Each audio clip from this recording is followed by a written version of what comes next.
Hola, hola, mis queridos hermanos y amigos, tengan todos ustedes muy buenos días.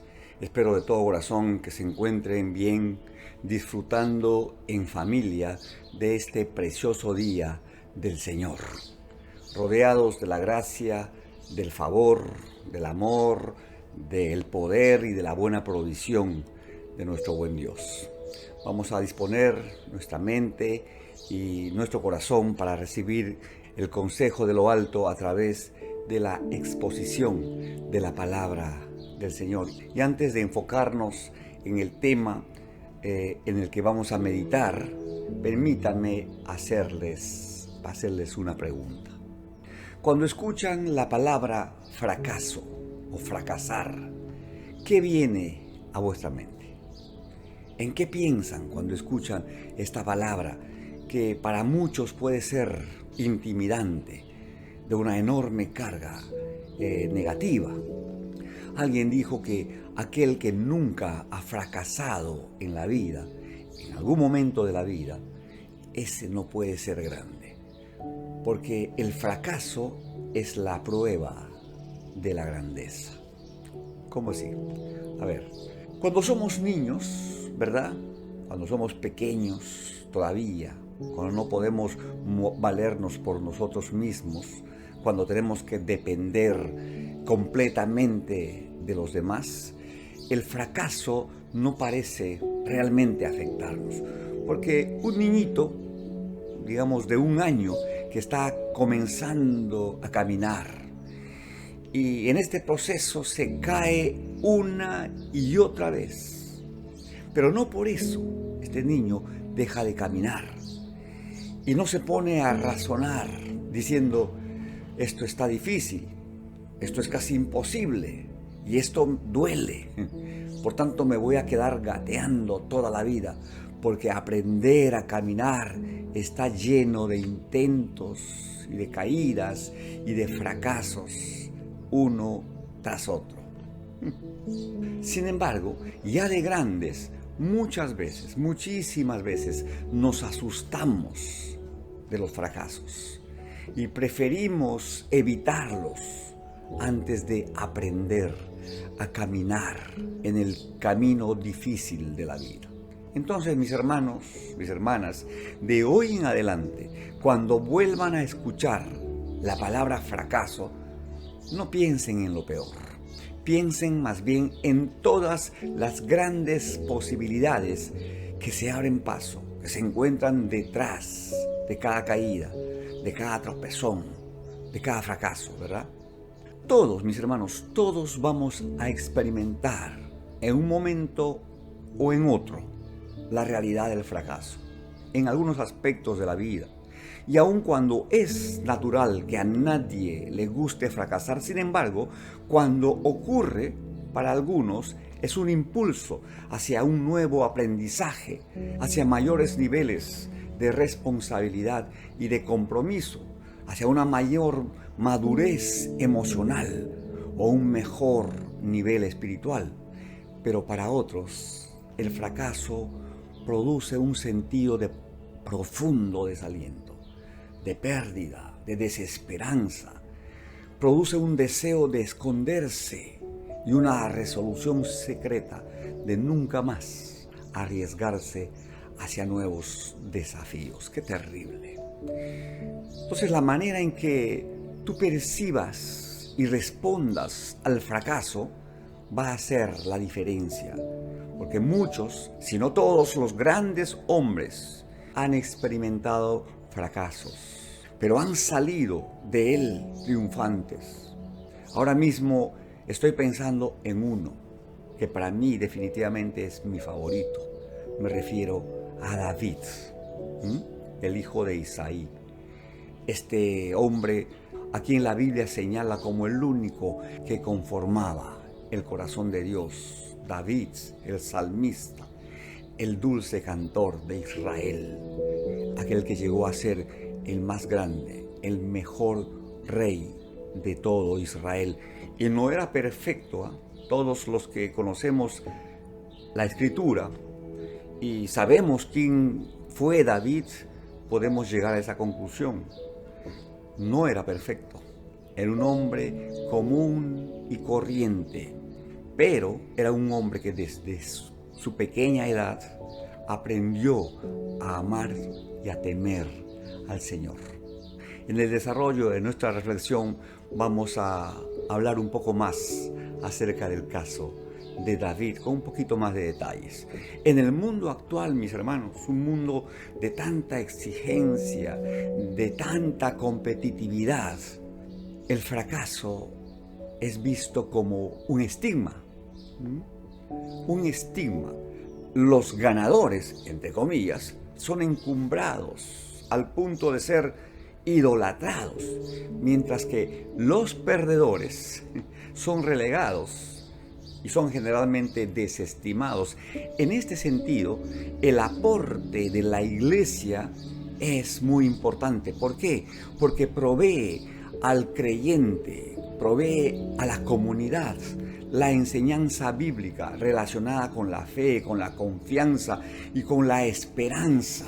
Tópicos que son tan necesarios a la hora de enfrentar las caídas, las derrotas, los fracasos. Recuerden que dijimos al empezar esta reflexión que el fracaso es un paso ineludible, pero es un paso valioso a la vez para poder avanzar en la vida. Por otro lado, los especialistas sostienen que por lo general el fracaso suele ocurrir ante objetivos que son inalcanzables o aparentemente insuperables. Por tal motivo, recomiendan establecer metas claramente alcanzables, además de ir un paso a la vez. Todo esto con el fin de evitar la frustración y las angustias que se producen frente a las dificultades y a las necesidades que no son suplidas. Esto, dicho en términos bíblicos, en la palabra del apóstol Pablo, dice así: no se inquieten por nada, más bien en toda ocasión y con toda oración y ruego, presenten sus peticiones delante del Señor y denle gracias. Y la paz de Dios, que sobrepasa todo entendimiento, cuidará, guardará sus corazones y sus pensamientos en Cristo Jesús. Amén. Ahora sí, con esta introducción en torno al fracaso, vamos ahora sí a enfocarnos rápidamente en nuestro tema, en el tema que vamos a desarrollar en este día, cuyo título es Lecciones desde una cueva. ¿Ya? Lecciones desde una cueva. Y vamos a referirnos a la cueva en un sentido figurado. Y en ese sentido, una cueva es un estado emocional o un estado espiritual en el que se encuentra una persona cuando sus metas se frustran, sus sueños se esfuman, cuando pierde el rumbo, cuando las tormentas arrecian en su vida, cuando las consecuencias de sus pecados le alcanzan o cuando el diablo finalmente lo acosa. En fin, quizá ahora mismo tú, mi hermano, tú, mi hermana, estás en una cueva y estás así por algunas decisiones equivocadas que has tomado en momentos de confusión, en momentos de ofuscación o en momentos de debilidad, o quizá como resultado de circunstancias que no pudiste controlar o por una combinación de todo. La tormenta perfecta se desató en tu vida. Ahora, ¿qué señales tú puedes ver, visualizar, que te hacen saber de que estás en una cueva? Por ejemplo, perdiste tu empleo. La mala noticia del año es que no te renovaron el contrato. O tu negocio no camina. Así que sumando y restando, tienes un terrible déficit en la gestión de tu empresa o tu negocio. O tienes problemas en tu matrimonio y como consecuencia la familia está sufriendo bajo enormes presiones.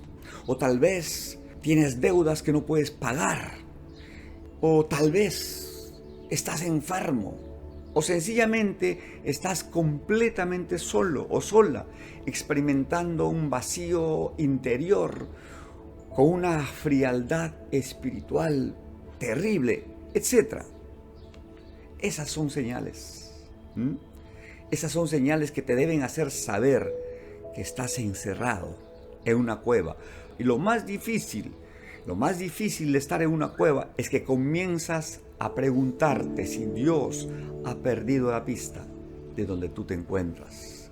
Que Dios te ha perdido de vista, se ha olvidado de sus promesas. Y piensas, ¿sabrá el Señor dónde me encuentro? ¿En qué situación estoy? ¿Sabrá Dios por lo que estoy pasando y hará algo al respecto? O lo que es peor aún, ¿saldré algún día de esta cueva o estoy condenado a morir aquí en este estado emocional, espiritual y aún material en el que me encuentro? Tranquilo, mi hermano, mi hermana. Dios siempre tiene la última palabra. Yo siempre voy a decirlo. En sus manos están nuestros tiempos. A propósito, miren, cuando el hombre o la mujer toca fondo, tiene solo dos alternativas. O se pone de rodillas ante Dios e invoca su nombre para ser salvo, para ser libre, para ser restaurado, o se pone de rodillas ante el diablo y decide perseverar en su pecado y en su maldad, arruinando de esta manera su vida y la vida de los suyos. Que Dios tenga de él o de ella misericordia, porque el diablo no la va a tener, eso es seguro. Jesús dijo al respecto en el Evangelio según Juan capítulo 10, versículo 10. Él dijo que el ladrón no viene sino para hurtar, para matar y para destruir. Esa es su chamba. Y la cumple rigurosamente. Pero dijo también Jesús, yo he venido para que tengan vida y para que la tengan en abundancia. Solo Él puede sacarnos del fondo de la cueva. Solo Él puede extender su diestra poderosa para levantarnos y para llevarnos a un lugar seguro. Él puede trasladarnos de tinieblas a luz admirable y rescatarnos de muerte a vida eterna. Aleluya. Miren, volviendo al caso de David, ¿ya? En un momento de su vida, sin él haber hecho cosas que pudieran justificar que se encontrara en una cueva, finalmente terminó en una de ellas, una cueva terrible. Entonces vamos a meditar un poco en su situación para que de esta manera podamos extraer de su experiencia algunas enseñanzas aplicables a nuestra vida de fe hoy. Y el pasaje que vamos a meditar es el que está registrado en el primer libro de Samuel, capítulo 22, versículos 1 al 2, donde leemos. Dice, yéndose luego David de allí, huyó a la cueva de Adulán. Y cuando sus hermanos y toda la casa de su padre lo supieron, vinieron allí a él. Y se juntaron con él, atención, todos los afligidos, y todo el que estaba endeudado, y todos los que se hallaban en amargura de espíritu. Y fue hecho jefe de ellos, y tuvo consigo como 400 hombres. ¡Wow! Fíjense todo lo que se concentró en una cueva.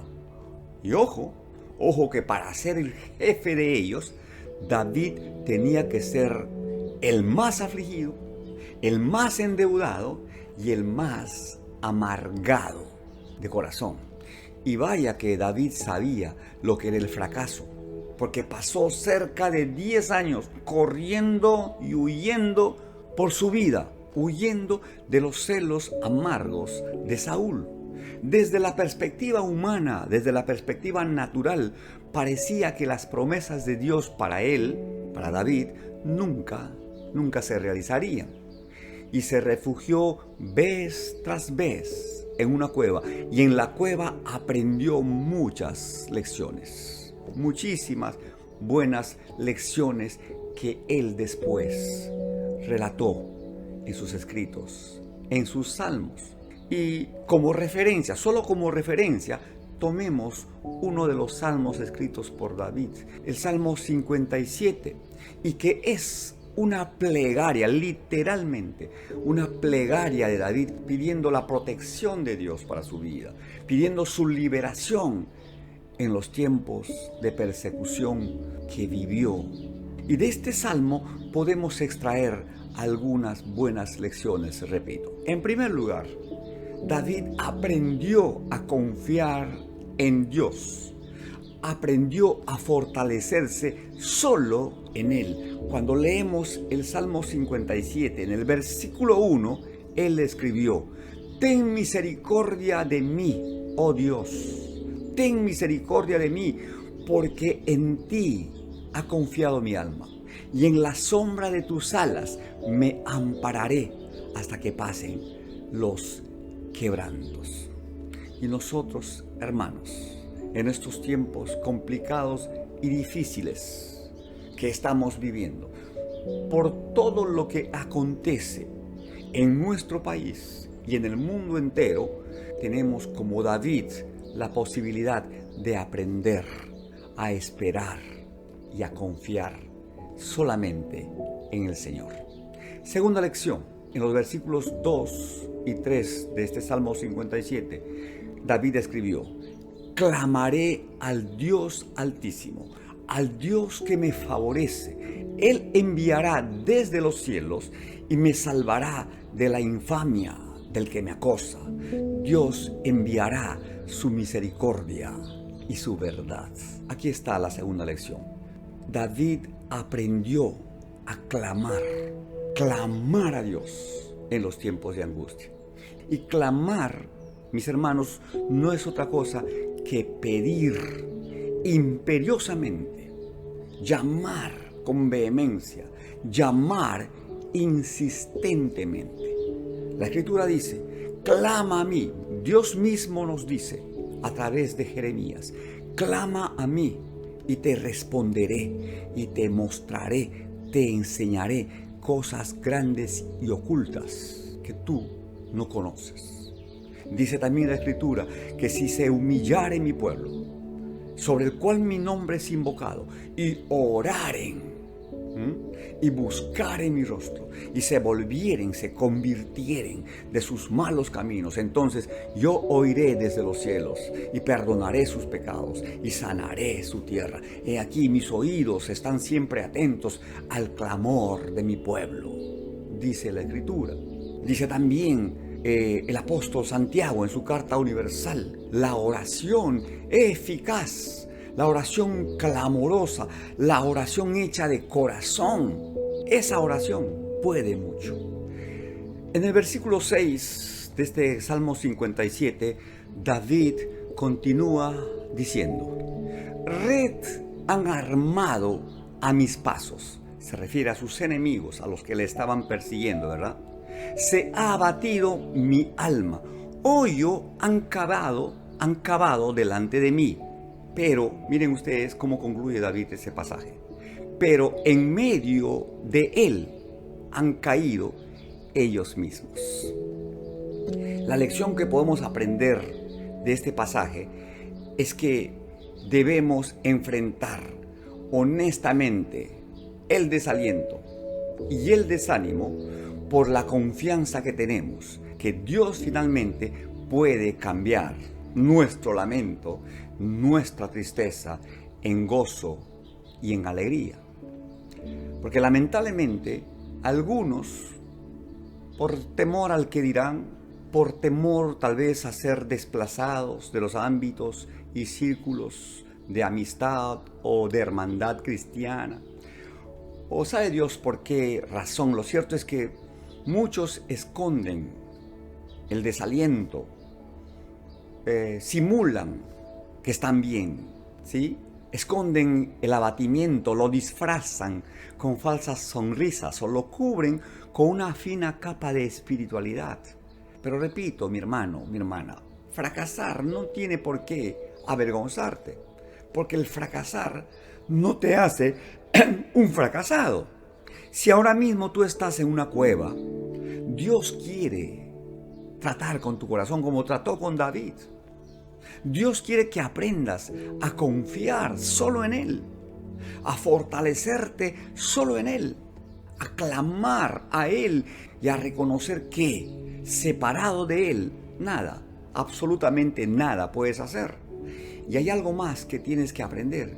Cuando David se fortaleció en Dios, clamó a Él en medio de la angustia y estableció sus propios límites, aprendió, repito, otra lección en medio de la cueva.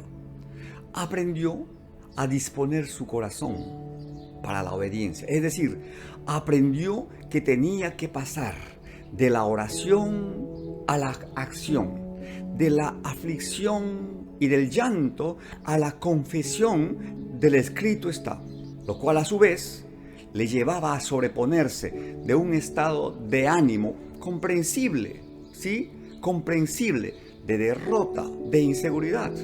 Los versículos 7 y 8 de este Salmo 57 registra esta oración. Dice: pronto está mi corazón, oh Dios, mi corazón está dispuesto, cantaré y trovaré salmos a ti. Despierta, alma mía, despierta, salterio y arpa, me levantaré de mañana. Pueden ver ustedes todo este movimiento que se produce en el fuero interior de David y cómo él fue expresándolo en este salmo. Él concluye diciendo: me levantaré de mañana. Y levantarse es una acción que implica movimiento. Y según David, esta acción de levantarse, él lo hizo de mañana. Dice: me levantaré de mañana, lo cual significa prioridad, porque pregunto, ¿qué está primero? ¿La mañana o la tarde? Lógicamente, primero está la mañana y esto se interpreta como prioridad. Entonces David aprendió a moverse, a actuar en medio de una circunstancia complicada y difícil y en medio de situaciones naturalmente imposibles de resolver. Pero repito, aprendió a moverse y a actuar según las prioridades de Dios. Él sabía en quién había creído. Él sabía quién estaba con él y por él. Y nosotros, que tenemos el Espíritu Santo, espíritu de poder, de amor, de dominio propio, que tenemos la Escritura Sagrada, que es lámpara a nuestros pies y lumbrera a nuestro camino, que es la palabra de Dios que expresa el consejo y la dirección de lo alto, no podemos quedarnos rezagados. No podemos quedarnos lamentándonos dentro de la cueva en la que ahora mismo podemos estar. Tenemos que tomar acción, mis hermanos, levantarnos y hacerlo temprano y poner las cosas en el lugar que le corresponde. Dios va delante nuestro como poderoso gigante y en Cristo Jesús tenemos la victoria. Sabemos que nuestra lucha no es contra carne, no es contra sangre, sino contra principados, contra potestades, contra gobernadores de las tinieblas de este siglo, contra huestes espirituales de maldad en las regiones celestes, a las cuales debemos enfrentar decidida y firmemente, haciendo uso de nuestras armas que tampoco son carnales, son poderosas en Dios, para destruir fortalezas y derribar argumentos que se levantan contra el conocimiento de Dios y llevar cautivo todos nuestros pensamientos a la obediencia del escrito está. Amén. Conclusión. No sé en qué cueva tú te encuentras ahora mismo, mi querido hermano. Tal vez, repito, tal vez hago nuevamente el recuento. Has perdido tu trabajo, tu negocio ha quebrado, no resultó aquello en lo que invertiste, lo poco que te quedaba. O tal vez tu matrimonio ha entrado en una espiral de crisis que no puedes controlar.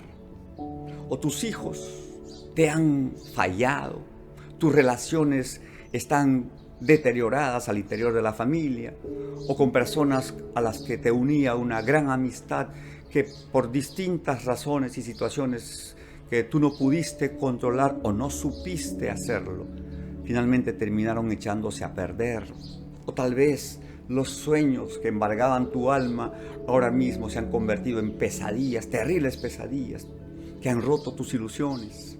O tal vez te ha sobrevenido alguna enfermedad o alguna dolencia cuyo pronóstico médico te tiene angustiado y desvelado. En fin, déjame decirte, y te lo digo de corazón, te lo digo de estar yo mismo peleando esta buena batalla, que como siempre digo, es buena porque la peleo desde la victoria de Cristo.